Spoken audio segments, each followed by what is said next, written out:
Hi, I'm Rob and it's Guild Wars War 3 and today is a Purple Day up against Serenity Meow. Today, hope it's not meow for me. Right, so let's take a look. Heck, 1984 is who we're up against today. Uberstet, Queen Titania, Prismatic Orb, Vulpacea in Orb Weaver class. Uberstet, very dangerous if it gets going, can kill 2 enemies in one go if you do it correctly. Deals, in this case, 26 damage to the 2 weakest enemies, boosted by all ally and enemy attack. So basically, the stronger my attack or on a combined basis, the more likely it is to kill me, because it uses my own strength against me, which is a good way to go.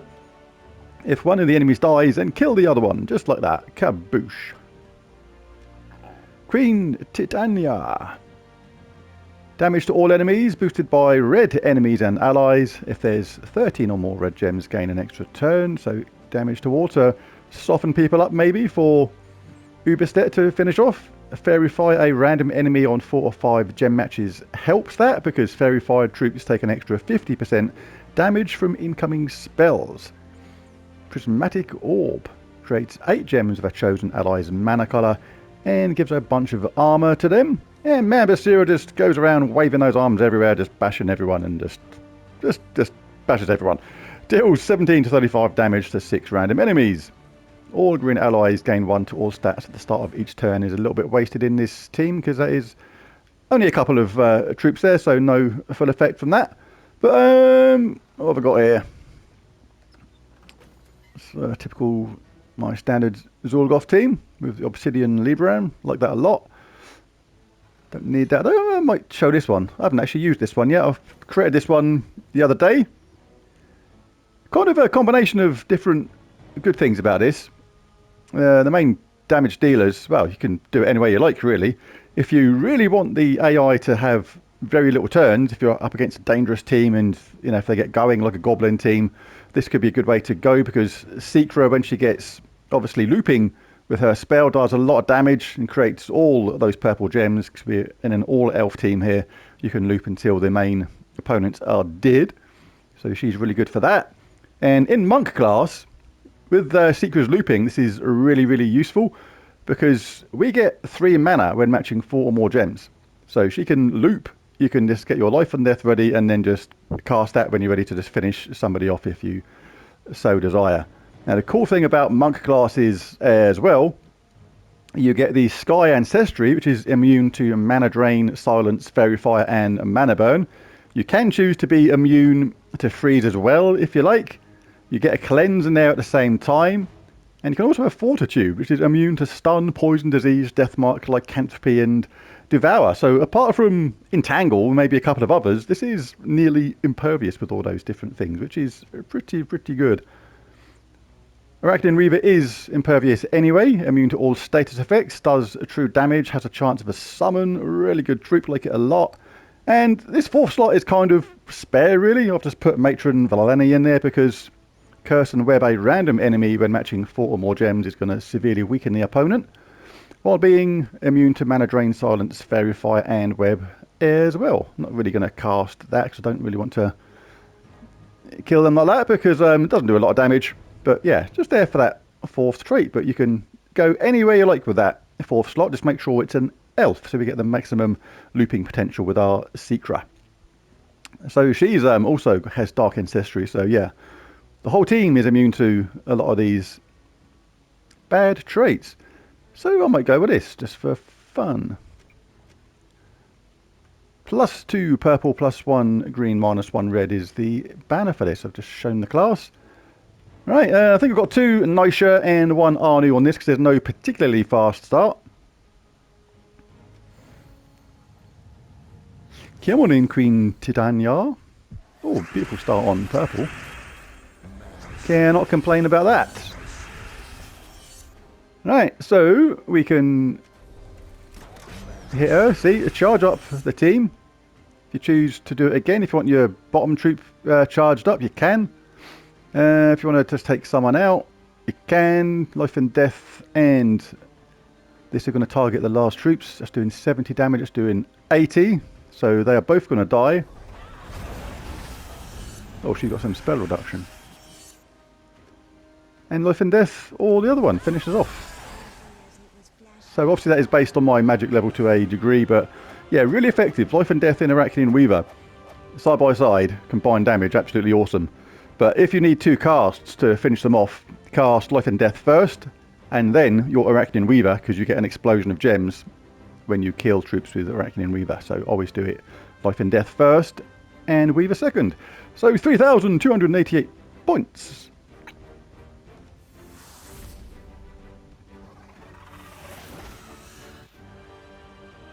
Excellent. Then Barak. Damage to all enemies. 75% chance to disease all enemies. Gains bonus purple. Bone Daemon. Deals damage to an enemy. Double damage if there's a bone storm. Then create a bone storm. Inflict death mark when doing skull damage. Sir Mordain. Damage to an enemy. If they're a tower, deal 3 times to 5 times damage based on their ascensions. But I'm not a tower, so that is not going to apply. And the hero, create 8 gems of a chosen ally's mana colour and give 54 armour to them. So, right. So it's damage to all. Yeah, okay. Good thing about, like I say, having all these immunities to some of these things in is really useful in a team. That gives lots of status effects. Let's go with the same team again. I might switch to the Zul team in a minute just to show how that works as well. Let's show a nice mix of teams in Guild Wars. Let's get old Secra up and ready to rock and roll and do a arrow thing. Right, who should we pick on first? Let's go for them. Right, Weaver and Life and Death are up now. What should we do? See, that Curse and Web is really useful as well on that third trait. Damage is restricted to virtually nothing on webbed enemies. Right, so my Life and Death doesn't kill them in one go, so you cast that first. Then you cast your Weaver second. Kill them both, web everybody at the same time, and explode loads of spells, creating tons of mana. And let Secret finish off. Oops, wrong button. Not used to this team yet. Autopilot fingers are going to different stuff. Let's do a big skull here. I haven't done any skull damage yet. There we go. All troops charged as well. Very nice indeed.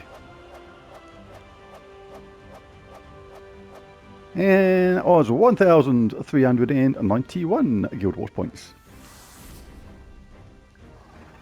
Quite enjoying this team actually.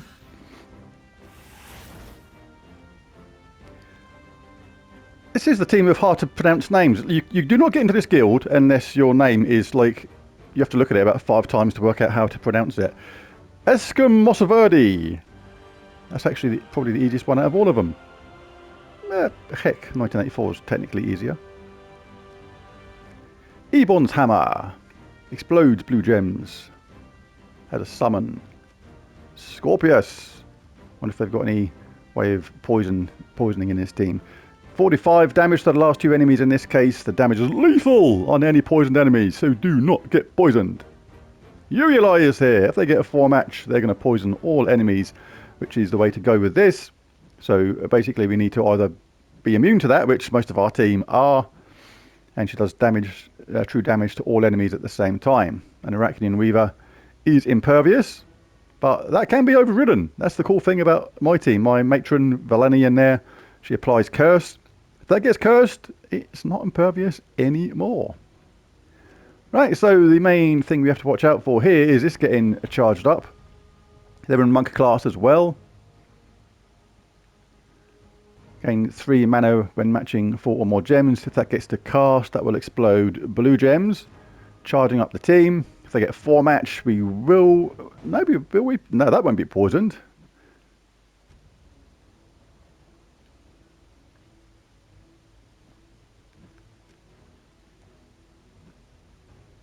But she would be. Okay. That's fair enough. I think we can roll with this.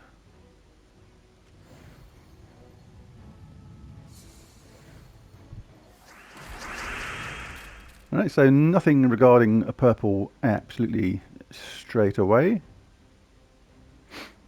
Can get green. I don't use blue, so it's not a great move. What my bonus is again, +2 green. Still rather get green for my secret though. Still want to set them up for a 4-match anywhere. I got one instead. Happy days. Right, Secret, do not leave them a whole bunch of 4 matches. Right, so that does do damage, but that does the annoying poison thing, so I might pick on her first. Right, she's in range now of my life and death, so we'll get rid of her. She's gone. This is now kind of safe. Yeah, and that was pretty straightforward. I want to do it with a skull hit really, just to mix up the variety and the points, things like that. So we can do it that way. Another straightforward victory with all troops charged at the end. It is believed that gives you extra Guild Wars points if you have more troops fully charged at the end of the battle. 1,539 Guild Wars points. Might switch teams now. I'm enjoying this one though. This is oddly satisfying to use. Good old Secra. She's good when she's on your side, horrible when she's on the other side. Here we go, Michiru 45. Not too bad. Doomed Chronicle deals 53 scatter damage in this instance, plus 4 per tempering level. It's on a +7 boost. Creates a mix of 6 purple gems and skulls for every purple enemy. Give 3 magic to all allies, and if the enemy has a doom, give 5 more. 10% chance to assassinate the last enemy when I deal skull damage, so we don't want those things happening. Right, because that can happen. Any time they get a skull hit. Mercy gives life to the weakest ally, transforms purple to yellow to boost the effect, and cleanses all allies, starts battles with full mana. And she doesn't, because she hasn't got that trait. That is unfortunate. But she does cleanse all allies, so... But she's going to have to get charged now. See, if that was there, if she had that 3rd trait, this would be actually a good couple of first troops to start this team off with. Because I'm immediately thinking Archer class to get the first troop entangled. If I get the first troop entangled, not only does it stop the effect of what they're going to do with their Doomed Chronicle, but it also prevents that assassinate chance from being 0 because they're not dealing skull damage. Divinish Bala transforms red to skulls and green to yellow, so you can see where they're going with this team. And Divine Allies start with 40% mana. But yeah, not a lot of... it's okay, synergy, but I would have gone a Divine class for this, Priest, whatever it is, just to get the Doomed Chronicle a good start as well. I mean, it's okay, but you kind of really want a faster start on the hero. Would be my advice to this player. But maybe they're thinking, okay, they're willing to sacrifice that for that 10% chance to assassinate a last enemy and things like that. So, yep, whatever you prefer. Killing converts purple to red and brown to skulls, and still missing the traits. Right, but yeah, I think we'll go with this, but this is where this team of mine is slightly flexible. You can play around it a little bit. I'm going to switch this to Archer class. It's still an elf class, so we're still going to get the maximum amount of purple from our Secret Darkwood. We have a 15% chance for skull damage to be lethal as well. We start with 50% mana. And we will make sure we have Root Trap turned on, which we do. Hunt is good. Hunters mark a random enemy on 4 or 5 of a kind. Don't think we're worried about that. So we'll have... don't want a Leaf Storm either. So no, might as well have that one. Don't want a Leaf Storm because you don't want that mucking around with the purple that she creates. Even though she uses green as well, Secra, I do like the fact that we just get an even amount of purple all the time. It makes it more reliable. And just check these. Yep. Yep, this one's wasted at the bottom, but that will do. Alright, Archer it is. Same banner. Let's go.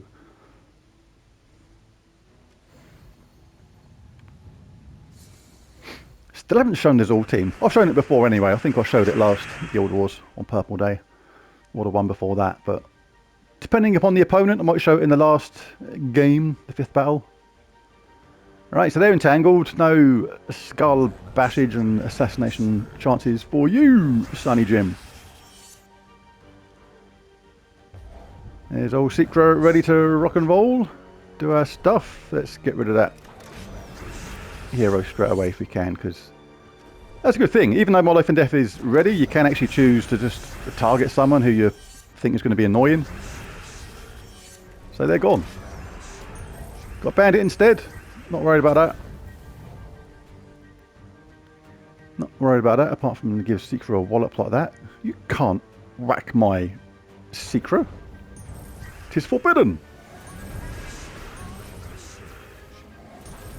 Hello. Got a little bit clumsy there. This is me just playing Guild Wars still. Far too relaxed and chilled. Not really putting the full concentration into it just yet. That will come as these brackets get harder. Right, what's the best way to go about this? Well, I think I'm about to possibly lose my Secret.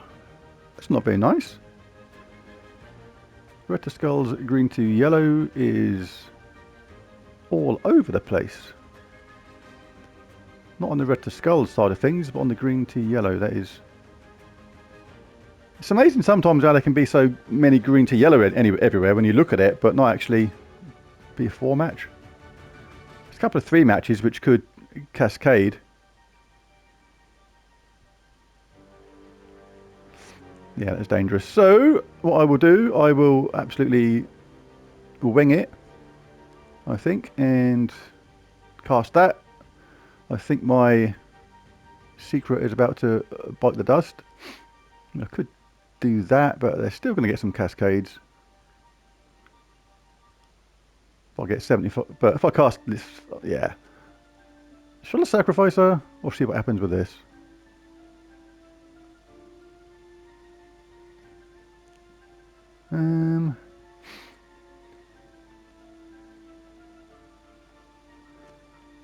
Right, green to yellow is going to give them. Well, if I do it this way, that gets rid of that one.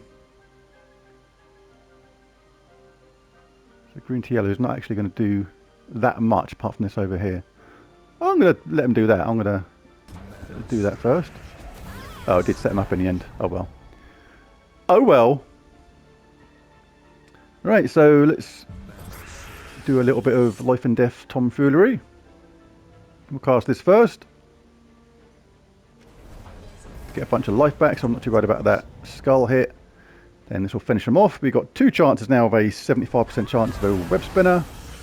Thank you very much. See you later, Bandit. Back to full roster of troops.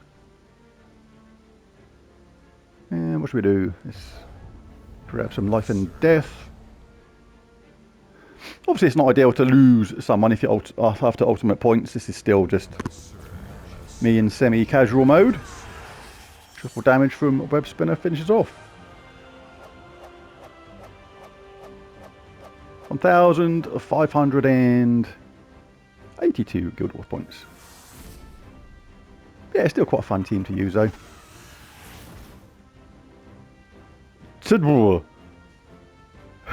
These names. You cannot be in this guild unless your name is a bit strange and hard to say. Mountain Crusher. Really good early weapon in the game. Explodes brown gems in Titan class, so all giant allies start with 50% mana. Really good class is Titan.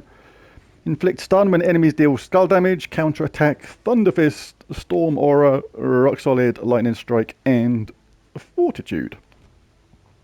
Glaceon transforms yellow to blue and red to Doom Skulls. Frees the strongest enemy.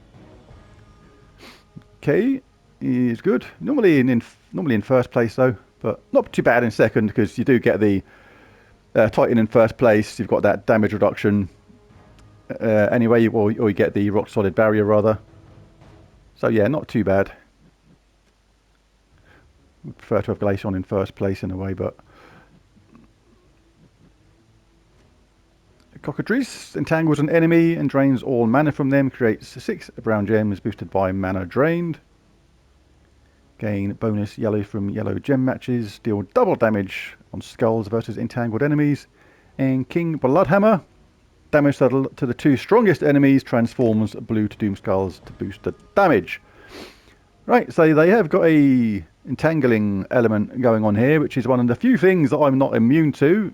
So for that reason, I'm going to swap out my Nishas for Orpheus's. Like that.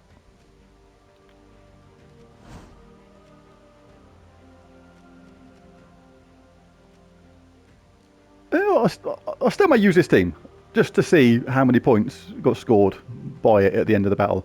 If you chuck in another team which plays in a different sort of way, you don't actually get an idea of how well this team scores. So I think I'll still use this team. But am I better off in Archer class or Monk class for this?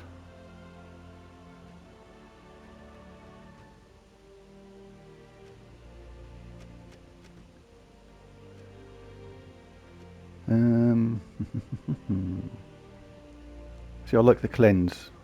I'll get on the other one as well. I'll go back to Monk class, I think.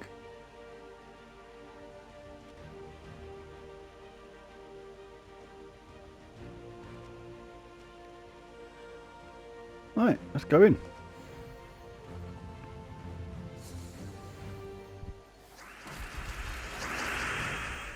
Nice. Load of blue there, which I don't use, but never mind. Life and Death is ready, already, Eddie. +2 purple and +2 green. When you get that option, it's better to take green, because the more purple you leave behind, the better it is for our Secra. Right, who do we want to take out first? Mountain Crusher is a good mana generator, but that is all it does. This thing is annoying, but we are mostly immune to mana drain. No good. No good. Impervious and immune to mana drain. So yeah, all our team is immune to that mana drain from the Cockatrice. But it does have the entangle, but we're not too worried about skull hits, so that is not a worry really, that Cockatrice. Glaceon's more of an issue. So I'm gonna bash him a couple of times, I think. It's a good thing, you can use a Secret if you want to actually just do that kind of thing. And they would put it on my character. But that's okay. What should we do? Alright, they're ready to cast their spell, so we have to be a bit wary of this now.